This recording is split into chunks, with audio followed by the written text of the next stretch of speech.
Need and dare are two verbs you need to know. Ooh. But how do you use them correctly? We'll explain how on this episode of Aprender Inglés con Reza y Craig.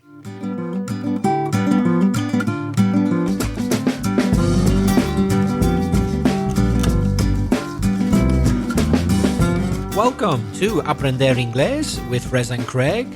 I'm Reza. And I'm Craig. You had to think about that, didn't you? Yes, I was. Am I Reza? Yeah, I am. I'm Reza. Okay. I think I'm Reza. Yes, I am. Yes, you are. We've been teaching for over 45 years, teaching English, that is. And together we'll help you improve your English and take it to the next level. How you doing, Reza? Not too bad. 45 years between us teaching English, and I still haven't quite learned how to say my name yet in English, but I'm learning, eh? You're getting there. Craig, I'd better dig myself out of this hole if I can and hand over to you to tell us about any feedback we might have had. Yes, we've heard from Marcelo Fernandez from Argentina. We received an email from Marcelo, and here is what he says. Dear Craig and Reza, not only can I learn English in your podcast, but music as well. It was wonderful. Is that your singing? He can't be speaking about your singing, surely. Oh, dear. Oh, maybe. Sorry for him. Thank you. Thank you very much, says Marcelo. Yes, mogollón is very funny here to such an extent that a friend and I nicknamed a Spanish guy. They gave the nickname mogollón to a friend of theirs. We spoke about mogollón quite recently, didn't we? About 3 or 4 podcasts ago. And they sort of speak about this Spanish guy and say, did mogollón call? Speaking about their friend. And he also says, speaking about lots of and heaps of, I think in Buenos Aires you frequently hear un montón de. Yeah, it's the same here in Spain. And lleno de. Or lleno de. Lleno de. In Buenos Aires, lleno de. Yeah, that's right. The accent is lleno, like in shed. Yeah, lleno de arena, lleno de dulce de leche. You can also hear bocha de. Oh, I've never heard that before, Marcelo. Me neither. Like un montón de. Bocha de gente. But mostly among teenagers, Marcelo says. I wonder if you could speak about the auxiliary verbs need and dare. Semimodals, he asks. For example, she need not wait any longer. And how dare you say that? Maybe there is a podcast about them, but I haven't been able to listen to it yet. No, there isn't, Marcelo, but this is the podcast about need and dare, so thank you for your question. Best wishes, Marcelo. Well, thank you very much for your question. Yes, it is interesting to speak about need and dare, so that's exactly what we're going to do in a few minutes. But first, we have a message from Maria, who replied to our newsletter, our Inglés podcast newsletter, which we send every month, by the way. If you'd like to receive that, it's completely free. You can sign up for our newsletter at inglespodcast.com. Reza, what does Maria say? Hello, she writes. It's a pleasure to hear you and Reza in your podcast. Maybe listen to might be better, Maria. Listen to you and Reza in your podcast. My name is Maria de las Mercedes, but all my friends and family call me Maria. I am from Argentina. I live in Rosario. It's a beautiful and big city near Buenos Aires. Lionel Messi was born here. Not born, you mean born. It's an irregular verb. Born. In the passive. Yeah, to bear, bore, born. Mm-hmm. We hardly ever hear the active form to bear. It's nearly always passive. I was born here. Do you know Messi? Don't you? You mean you know Messi, don't you? Well, not personally, but I have seen him play at the Mestalla Stadium. In fact, only a few months ago, he was extremely good. Did he play when you went with your brother? Yeah, he played. Did he have a good game? He was the best player on the pitch. As usual. Easily. He scored, I think, 2 goals. He's fantastic. So I've seen him play. He's amazing. And he's one of the few top footballers that I like. I must admit, I'm not a big fan of top footballers. I get annoyed by their arrogance. But Lionel Messi doesn't seem to be arrogant. He seems quite down to earth. Down to earth is like humble. I like Lionel Messi. Quite modest. Yeah. So you said, do you know Messi? Don't you? You mean, Maria, you know Messi, don't you? Maria, that's a mistake with your question tag. The don't you? Are you? Have you? Done you? If you want, you should probably have a look at episode 20, where we talk about question tags, don't we, Craig? Yes, we do. because Maria, your direct question is, do you know Messi? But because you had the tag, don't you, at the end, then the first part should just be a statement. You know Messi. So you know Messi, don't you? That's the question tag. As Reza said, go to inglespodcast.com/20 for more information on that. There's more from Maria. She says, I love English. My level is intermediate. I've been improving my skills for a year and a half. And I'm doing a lot of things. For example, reading books, Harry Potter and the Cursed Child. That's the new one, isn't it? Is it? I think, right. yeah, she's written a new one, yeah. Watching Netflix's series without subtitles. Well done. The Bridge, The Blacklist, and The Crown, and other ways. I discovered your post this week and I'm enjoying your classes. Sadly, I couldn't enter the chat because of the time difference. It's 4 hours time difference. Yes, Maria, if you want to chat with us, you're very welcome. And we chat on the internet most weeks, not every week. This week, for example, I have to travel. So the best thing to do is to follow us on Twitter at mansiontwit, @mansiontwit, or on Facebook at facebook.com/mansioningles. And every time there's a free conversation chat, I put the details and the link, el enlace, on Facebook and Twitter the same day. So in the morning, you can find the link. And then in the afternoon, Spanish time, usually 8 p.m. Spanish time, we have an hour's or 40 minutes free chat. So follow us on Facebook and Twitter and you will find the news for the next one. Craig, I think we need to start talking about some grammar. Yes, we need to. So let's start with looking at need. So need is a strange word, isn't it, Craig? Yes, it can be a main verb, un verbo principal, like an ordinary verb, a verb where you need the third person S, like I need to go shopping, he needs to go shopping.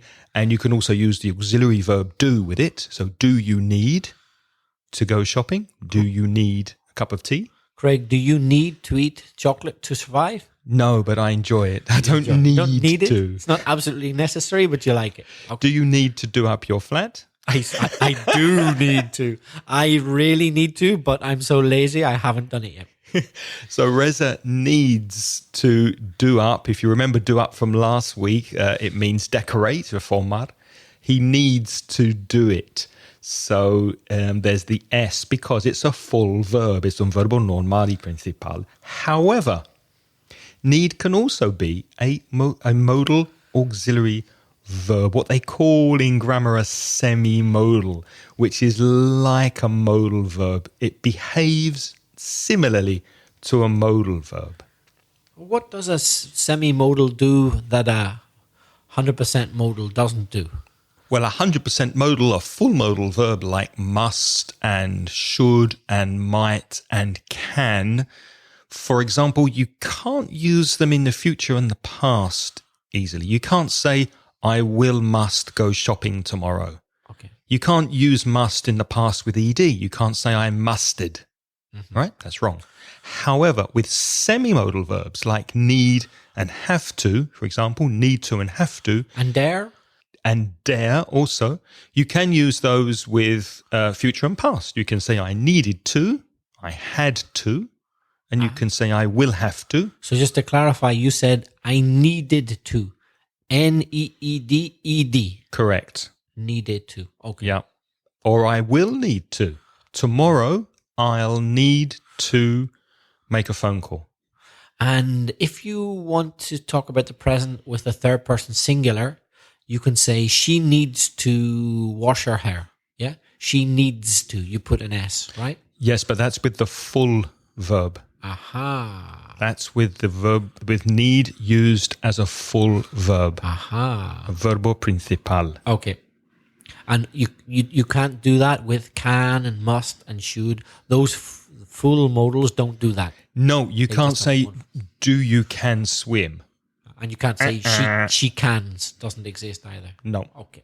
So remember, use do, did, and does, etc. to make questions. Do you need to get up early? Did you need to get up early today, Reza? Was it necessary? Not that early. I got up at 8 o'clock. That's not too bad. So do you need to get up early? Or did you need to get up early? Need is followed by an infinitive, usually. Okay? Did you need to get up early? Do you need to leave early? Do you need to have lunch, for example? Okay. And the negative would just be, I didn't need to get up early, right? Yep. Just use didn't, which is the normal past simple negative theory. I didn't need to get up early. But is there another way of doing it, Craig? Well, there's another way you can use need. So you can use need as a semi-modal verb. For example, you needn't worry. It's not necessary for you to worry. So you said there it's a semi-modal. So it's kind of like a modal here. So no auxiliary, not you didn't need, but you're just saying you needn't. Correct. A bit like can becomes can't. It's not possible to say don't can. You say Right. can. Ah, okay. Exactly. So you needn't worry is the same as you don't need to worry, right? Exactly. Okay. And another example, she needn't book in advance, which means it's not necessary. No es necesario. It's she needn't book in advance. She doesn't have to. Or she doesn't need to. Or she doesn't need to. So we could use the two different forms of need, right? Yep. Okay. And as we said, there's no S for the third person, singular negative. It's not very common, but you can use need to ask questions. For example, need I pay to use the phone? Is it necessary for me to pay to use the phone? It's very polite and it's not very common in spoken English, but you might hear it. It's possible that you hear, need I pay to use the phone? Need I arrive before 9 o'clock? Although you could just use it, need as if it were a normal verb. You could just say, do I need to pay? Exactly. That's probably more common. Yep. Just be aware, just know that you can use it in that way. More commonly, you'd use the semi-modal need as a negative. For example, you go to a Japanese house and they say, you needn't take off your shoes. It's not necessary to take off your shoes. You don't need to take off your shoes. Okay. One other use of need with a gerund is used sometimes when something needs doing. Que hace falta hacerlo. For example, your car needs cleaning. It needs cleaning. Es algo que hace falta. It means it needs to be cleaned. That, I bet the second version's much easier for our Spanish listeners. Your car needs to be cleaned is similar to Spanish, isn't it? Tu coche necesita ser lavado. Yes. Yeah. But another way of doing that is instead of to be cleaned, you can say cleaning after need. Your car needs cleaning. Reza's flat needs painting. It does. It needs to be painted. It For needs example. painting. It needs painting, especially now that my living room wall has gone black. Has it? Yeah, did I not tell you? No. Oh, there was Is that mold? Yes, there was a leak. Wow. But not inside your flat, presumably. Outside, but it has affected my flat. It's the fault of the exterior facade, la fachada. When it rained very heavily, water got into my flat. So, Craig, it's a good thing that I hadn't done up my flat because all the work would have been ruined. Yeah. Did I not tell you about that? No. No. No. I have a black wall in my flat. Are you going to paint it black? Oh, it's a very long story. I don't think I need to tell the full details to the listeners. They only need to know Comunidad de Vecinos. Yeah, you all know what I'm talking about. Who's going to pay for what? Is it this insurance company of the Comunidad de Vecinos? Is it mine? Is it blah, blah, blah? Do you have your own personal insurance? Yes, You do? and I pay the comunidad, and neither are going to fix it until the comunidad has fixed the crack in the wall, which they haven't bothered, no se han molestado, they haven't bothered to do yet. So that's a problem that needs to be solved. Yeah.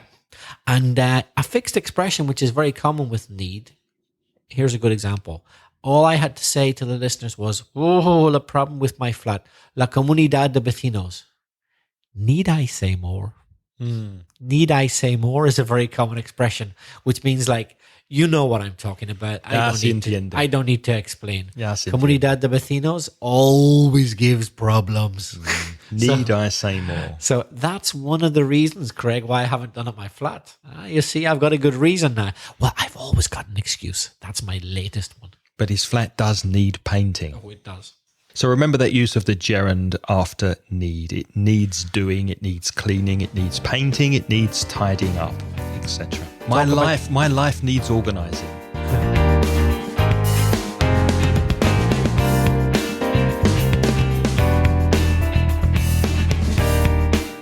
What about the past use of need? Yes, the need. Yes, the need for speed. A need for speed. Need is complicated in the past. Well, it can be complicated in the past. Let us explain. We need to explain. What about this sentence?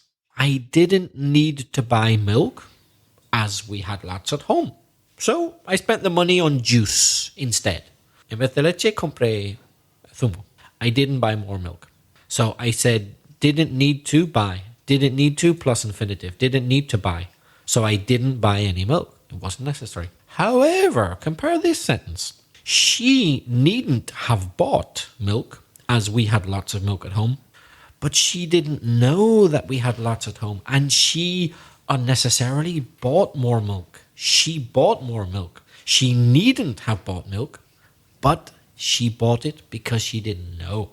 That's needn't have plus the past participle. Needn't have bought. So the meaning's different. Certainly in British English, although perhaps in American English they don't distinguish. But in British English, if you say needn't have plus a past participle, that means although the action wasn't necessary, you did it. Whereas if you just use didn't need plus infinitive, well, maybe you didn't do the action because it wasn't necessary. So which one would be no fue necesario? Both. That's not the point. The point is whether you did it or not.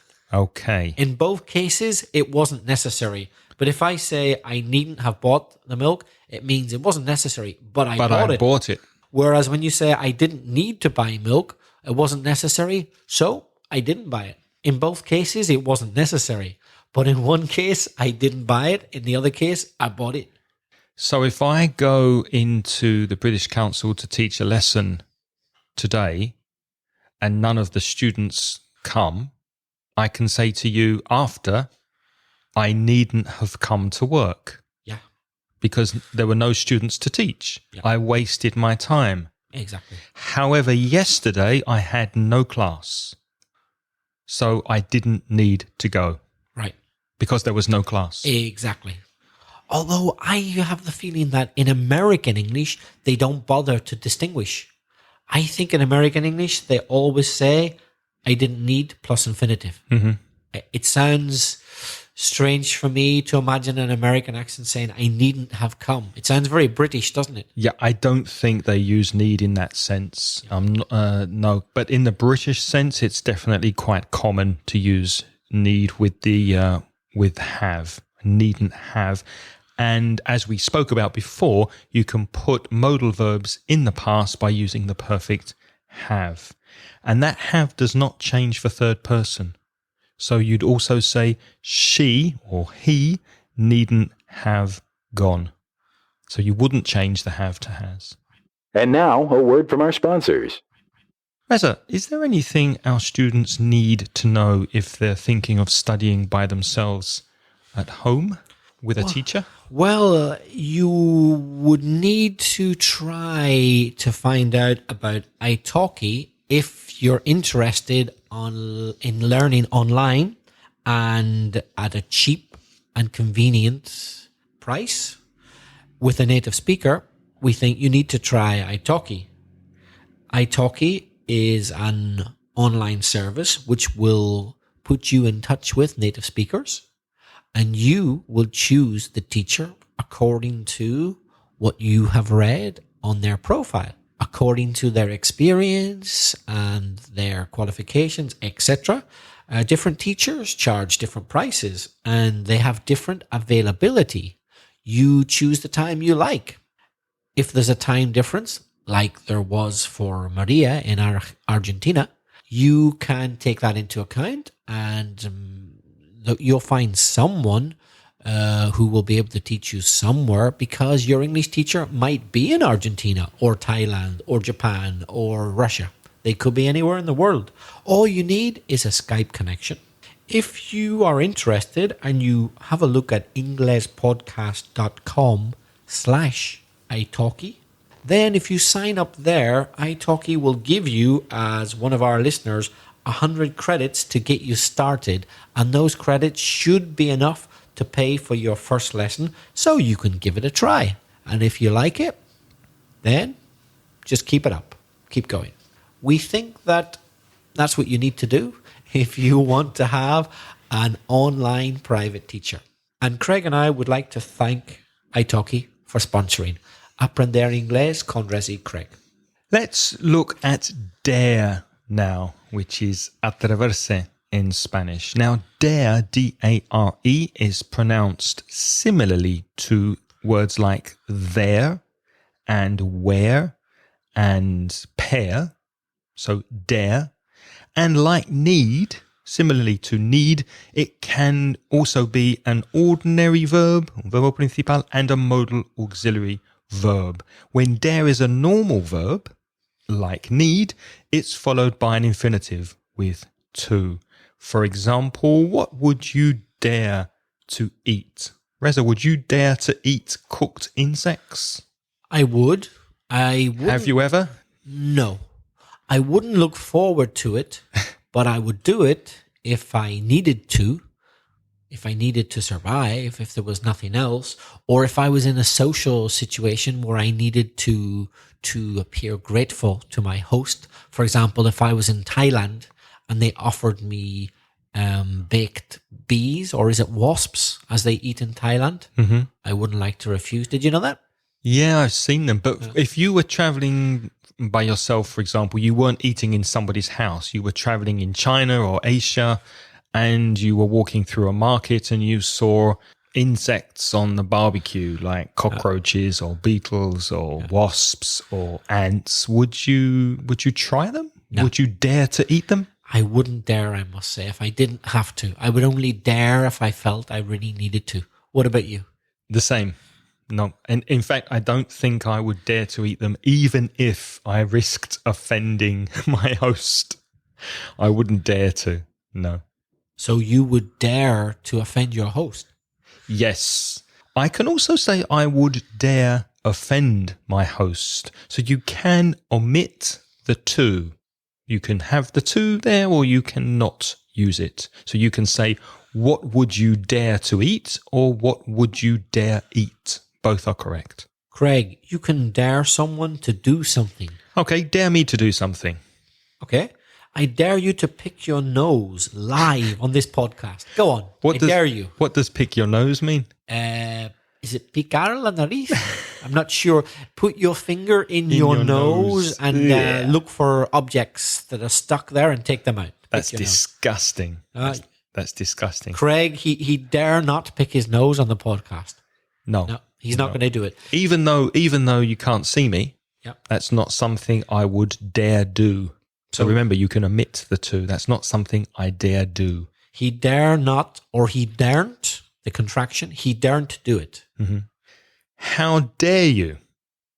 ¿Cómo te atreves? ¿Cómo te atreves? How dare you pick your nose? How dare you do it? With this expression, how dare, you don't use the infinitive.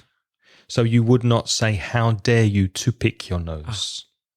That's important. So it's a fixed expression. It's a fixed expression. Yeah, it's a fixed expression, so you use the infinitive of the verb without to. There's also the direct object there. So how dare you do it? How dare you pick your nose? How dare you speak to me like that? How dare you offend me in this way? How dare you? It's a very strong expression, isn't it? Como que atreves?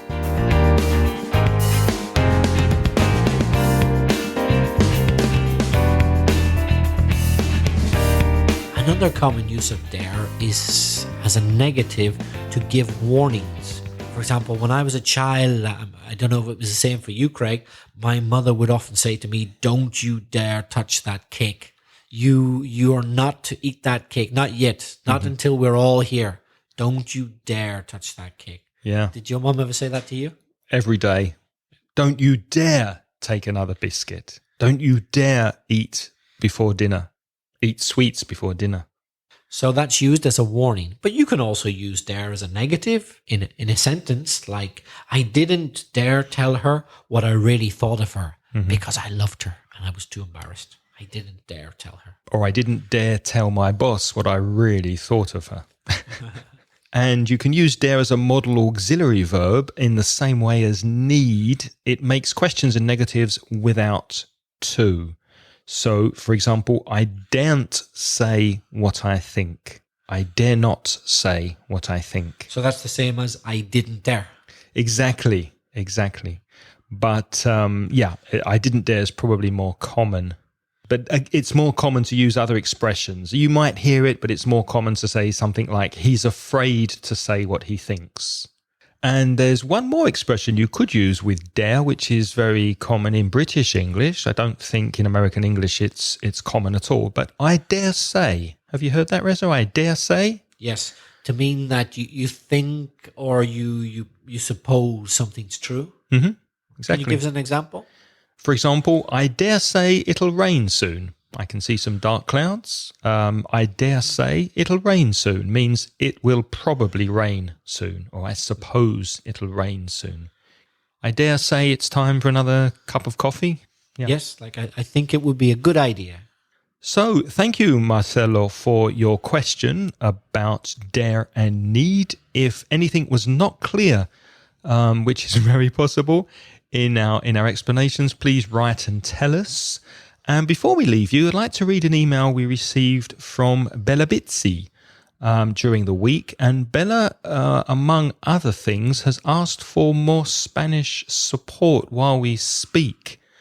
And Reza, I remember a long time ago we got an email asking us for less Spanish. Yes. So we're trying to get the level right for you. So let us know what you think. Are we speaking too much Spanish in our podcast? Would you like us to speak more Spanish and explain more in Spanish?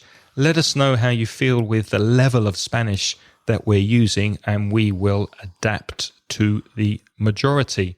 But Belabitsi says also, here's her email, thank you for inviting me to participate in your free online conversation practice.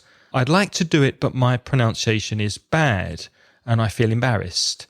I get nervous and I do not build sentences well. And this is something that does not happen to me when writing. Well, of course, if you're writing and if you're reading, you have that time. You have time to rewrite or redraft what you're writing. And when you're reading, you can go back and read the text as many times as necessary. But listening and speaking is more immediate. When you're listening to someone, you can say, pardon, I'm sorry, can you repeat that? But there's a limit to the number of times you can hear what someone says. And speaking is very immediate. So you have to think quickly, you have to speak, you have to communicate and interact. And the best way to improve that is to practice listening, to practice speaking, which is why we're offering the free conversation during the week. But I'd be very interested to know some feedback from you to the following questions. I've got 4 questions for you that will help us to plan the podcast in the future and also help us with our online help that we're offering.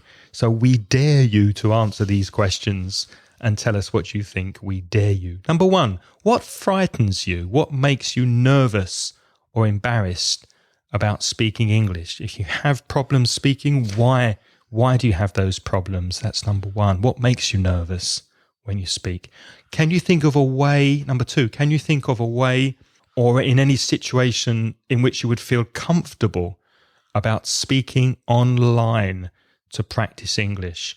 So what would make you feel better about speaking using Skype or using an online software program to practice English? And number 3, what would need to happen, there's a use of need, what would need to happen for you to jump in, lanzar, and speak English online? For example, if you knew the people in the group, if you're very, very comfortable with the topic of conversation, if you could prepare before, would you feel better? So what would you personally need to happen before you start speaking online?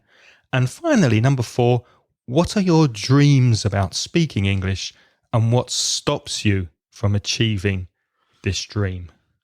Be very happy to hear your thoughts.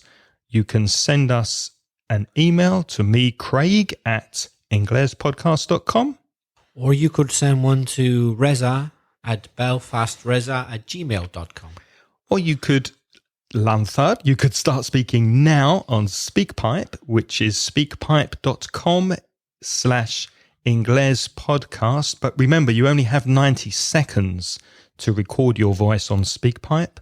And you can find these 4 questions on inglespodcast.com/145. We look forward to hearing from you. And before we go, we'd like to say thank you, as usual, to our wonderful sponsors, Reza, who are? Thank you to Lara, Zara, Juan, Corey Finneran, Jorge, Raul, Daniel, Mariel, Lorena, Carlos, Mamen, Sara, Manuel García Petegón, Rafael, Manuel Tarazona, Maite, and Pedro. And we'd like to thank Arminda from Madrid, who is continuing to transcribe transcriptions for you. Transcribe transcriptions? Create transcriptions for you.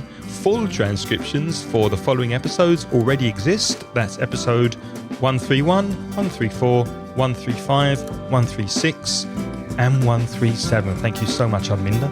Reza, what are we going to speak about next week? Next week, we'll be speaking about telling jokes in English. So join us for that. Thank you very much for listening. And until next week, it's goodbye from me. And it's goodbye from me.